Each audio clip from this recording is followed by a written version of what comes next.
Hello.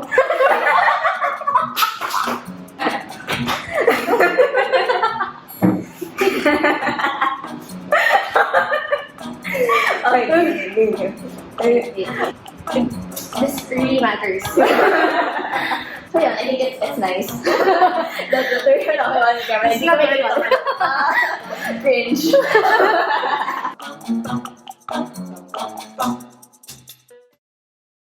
Hi, Dads. I just wanted to start off by saying thank you for joining me in today's podcast. I wanted to share how, we had such a great tandem in high school. So parang we were known as this like dynamic duo, lagi tayong magkasama, and we got along so well. But I wanted to talk about something na we never really talked about over the course of our friendship. We've known each other for 10 years siguro, and this is something that we never talked about. Towards the end of high school, wala namang major drama between us. And everything was okay, but for some reason, somewhere, somehow, like, we kind of stopped clicking as much as we used to, and that kind of led us to shift in dynamic. So, yun nga, parang before we spend so much hours hanging out and stuff. Now, it's not exactly the same like as before. So I guess our friendship is kind of low profile or low key. We were never really the sweet type of persons. Like, we never say I love you to each other. Like, I love you. No. So, yun, parang during high school, yun, we really did everything together. Like, there was one time, our teacher na yun, kala niya na there's something between us. So, ganun ka na lagi kami magkasama and everything. Well, you'd always sleep in my house, tapos service mates pa tayo, tapos church mates pa tayo, classmates pa tayo. Like, as in, everything we do, as in, magkasama talaga tayo 24/7, na tipong everyone, as in, lahat ng tao na sa high school, alam na tayo na magkasama. Na, yun nga, to your point na, may mga nag-joke na mukha pang tayo, di ba? Ganun ka katulad. Like, pagising ko ng umaga sa service, siya makikita ko pag-uwi sa service. And after school, I would even hang out here in her house. Tapos I would spend days here, like days talaga. Yeah, so parang 1 week na kasi over. Yeah. Okay. So yun nga, like we were talking about how we were really close back then. Ganun nga, to that level. And how would you say na our dynamic changed? Like, how is it different then versus now? Actually, a lot changed talaga. To be honest, I won't say na our friendship, parang ganun pa rin friendship namin. But I think it started college noon. We were really busy with our courses. Tapos, factor pa yung we have different schools. Tapos parang nung college, we would hang out, but we would hang out with other people, friends. We didn't really have the time to hang out na alone lang, yung kami lang dalawa. And I guess siguro yung parang individual personalities natin. Like, I would not chat or yun nga, mga musta and all. Lalo na nung nag-majoring na tayo. Kasi nung mga debut season or party season, kaya pa eh. Pero nung nag-start talaga na parang mga third year college, as in parang we never talked at all. Yeah. Yun. I think that changed a lot. Now, from being together like always, all the time, to not barely talking at all. I guess yung point na yun, hindi natin in-expect na magiging ganun. So, wala akong na-feel na parang definite point na parang iba na. Kasi parang in-expect namin nung high school na siguro parehas lang na after during college, ganyan pa din tayo. Ganun.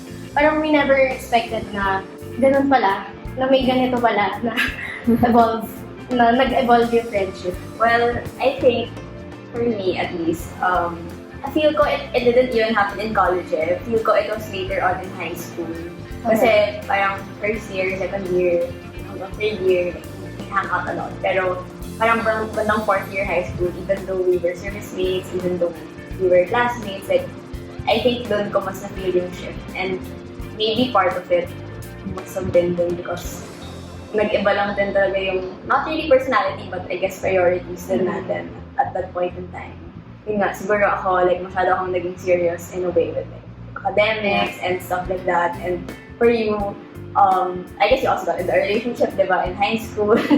Tapos, so syempre, parang you talk to people more with, like, you know, with people who are also in, like, that kind of setting versus ako na parang shocks, like, iba yung problema ko sa problema mo. And I think that's where it started.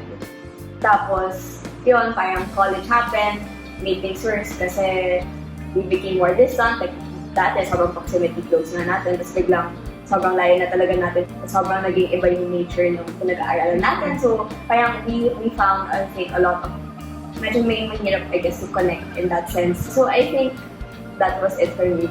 More of towards the end of high school na medyo nag-iba yung priorities natin. And then, from there, I think that's like what caused the shift. See, I didn't even know that. Actually, I didn't know na nung since 4th year high school may parang shift na. Well, I guess, it's part nga na we had different priorities na, we had different problems. But I won't say na we didn't talk talaga. Pero it's not like before. Tsaka yung individual personalities namin, sinabi ko na we're not sweet, we're not touchy. Parang if there's a problem, I think it's understood na hindi mo na kailangan pag-usapan. Yeah, parang we like to keep things to ourselves. Pero feeling namin, siguro normal lang to na hindi na kami masyadong nagkikita, ganyan. But, no, it's not, guys. So, I mean, it's normal, but you should talk about it. Yeah. So we did talk a lot already about why we think that happened, why we became distant from each other. How do you think that we deal with the change in dynamic back then? Parang we didn't even deal with it. Actually, to be honest, parang we never talked about it. It's our first time, as in live. Wow, we didn't practice. Siguro yun yung naging factor din na kung bakit nagtuloy-tuloy yung hindi namin pag-uusap, ganun. So, we didn't see the need back then to talk about it. Because you were mentioning na earlier, we're not very confrontational people, hindi tayo expressive about our feelings and all of that. So, it was one of the things na we just like push aside, parang, okay, siguro ganyan lang talaga, you know, that's life, and maybe we should just move on from it. Parang, we were never explicitly shared what we felt about it and what we thought about it.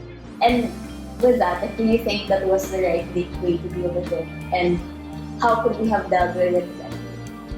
Ako, syempre hindi. Kasi, maybe one thing din, siguro, I was so comfortable na siguro pag nag-usap kami, ganun pa rin. Parang ganun. So, I guess, one thing na dapat na nagawa natin is you reach out to people talaga. Like, even she's your closest friend and you know na she's okay, you should reach out. Especially if there are changes, like yung change namin in like setting. We never talaga tayo nag-express ng feelings, I guess, in that sense. Parang hinayaan na lang natin everything to happen. Mga tipong, I don't know, parang hindi ko na alam na may nangyayari na pala sa'yo. Yeah. I don't know na whatever problem or whatever issue, parang magugulat na lang ako after like, just party na lang, parang gano'n. Ganong levels yung pagka... Versus before, yun nga, like, we were always with each other, like, every day. And yun, like, I guess it was difficult dealing with it before. So, wala naman talaga nangyari, di ba? Like, it's not like we fought or anything. Mm-hmm. So, I didn't want to make a big deal out of it too. You don't have to think it's a big deal for you to talk about something, di ba? Like, even though it's something, you know, small, but it might have meaning to you, it can affect your relationship and maybe even make it better. Might as well talk about it because there's really nothing to lose, especially if that's a person na you care about. So, I guess at this point, we can't really do anything about like what happened in the past. But in what ways do we still support each other now at the present? For example, now we have different problems, we have different priorities, but we see to it that we listen to each other. Kahit hindi mo siya, kahit iba siya sa'yo, but we see to it na we have time to listen or to talk. Ganun. Kahit small talks lang. Basta maparamdam mo yung presence mo or parang malaman niya na, oh, I'm here. Dito lang ako. Or neighbors. Parang hindi na tayo naging neighbors. Doon mo tayo nakikita, diba? Yeah. So, yun yung magandang way now na parang yung college naman natin ginagawa ito, diba? Yeah, that's true. Parang presence really plays a great role in friendship. I guess parang yung naging issue ko kasi before, like what I thought maybe in college was shocks, parang feel ko hindi mo naman maintindihan yung pinagdadaanan ko kasi iba yung friends ko, iba yung like pinag-aaralan ko versus ikaw na sobrang different din. Versus before, na parang lahat, like may sasabihin ako, gets mo kasi kilala mo siya, parang gano'n, like gets mo yung sino yung teacher na pinag-usapan ko. Now, parang sobrang naging iba talaga. And I think it was that mindset na parang hindi niya mag-gets, parang hindi mo maintindihan. And I think that's what maybe kind of brought me apart, like, looking back. Kasi, syempre, it's your natural inclination to talk to someone who might get what you are experiencing more. But now, looking at it, we should have like tried to bring that effort also more in the past. It's not really saying na different yung situation, but it's just more of being there for each other. Like, kahit naman sobrang iba yung situation, sobrang iba yung story or yung context. Super important to just always be there and that presence matters. And even though, yun nga, maybe we don't hang out as much as we did before, I do feel that presence more now. Kahit minsan kayo maglakad lang tayo sa labas. Like, kung dati we would hang out like every day, ngayon kahit at least once a month or once every 2 weeks, I think we see each other, which is a big progress from college na Christmas party na lang, like once a year. So, we're working on it. Yeah. Yeah. Actually, that's also a factor. Parang yung sa akin, na-feel ko naman na she has a lot of friends na maybe hindi ako parang in dun sa new group of friends niya, gano'n. So, parang yun din yung naging feeling ko. So, bakit naging distant din ako? Hindi naman ako naging distant, pero hindi na ako nag-approach. Thinking about it, no, like, we kind of have a lot of assumptions in our head. And I think that's what's stopping us from really talking to each other. Don't have to conform to the new set of friends that another person is with or is developing. Parang, it doesn't mean na iba na yung lives mo, iba na yung friends niya. It doesn't mean na you guys have to be apart in that sense. Because you were connected in the past in a lot of great, amazing ways. And even though things change, it doesn't necessarily have to be 100% different. Like, there are really a lot of ways that we can still connect and really be together and make that happen. We talked a lot about how we were, like, how things changed from high school to college to now and how we're still able to support each other today. But I wanted to ask, how can we continue to still be there for each other without drifting apart? I guess now, syempre, we make time for each other, lalo na we're only at home. So, yun, especially now that you're working on something new, of course, I should always show my support and I should always, I'm very interested in what you do now. So, I think that speaks a lot na I really want to know what you're doing or I really want to be part, again, of what you're doing. Yun. I think the little things na hindi naman kailangan grand, na I don't need to buy gifts for you, I don't need to do big things for you to show na I'm still that best friend from high school. And I think that's the first step, which is also what we're doing now, is having that awareness. Parang dati, we just push it aside and we move on. At least now, we kind of talk about it. We're aware, we both agree that this happened. We recognize that it's true, it happened in our lives, and now we know that we can do something about it. So there, I think it's super nice to know that I can help you through little things and you can help me. Just putting some effort. Putting some effort. So my last question to you is, how can other people rekindle their friendship with those who might have experienced the same thing, they might have drifted apart also in the past, especially during this pandemic? I guess if you're like us, you could start with the little things like, of course, you should check on your friends, especially during this time na kahit alam natin na we're okay, we're safe, but we should always check on them. And I think one way also to rekindle your friendship is to go back to the past. Like, you could start your conversation by bringing memories from the past, and by talking about that, you would feel those feels again. Making that first step to Yeah. check up on someone and have that real conversation with someone. Perhaps it being lighter by talking about the past, like what you mentioned, like sharing all your memories. I think that super helps. Yeah. I agree. And from there, getting updates and seeing like what's going on, and maybe how else you can help with whatever the person's going. I also realized na friendship is also a work. Work din siya. Work in progress. Yeah, you should put effort on it if you want it to last longer.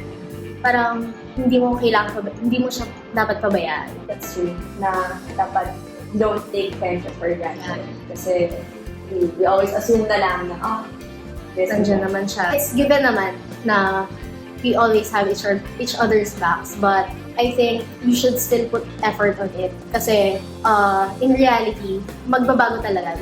There will be changes. Actually, I've learned a lot kasi yun pala yung naiisip mo. Tapos yun pala yung naiisip mo. So I guess this is a great start para mas maging vocal pa kami sa isa't isa if there are problems or something like that. I guess that's all for today. So, it's super great catching up with you and finally being able to talk about this. I hope, we, like, now that I'm going through, like, a different path and you're also going through a different stage in your life as well. Let's, like, continue to be there and catch up with each other.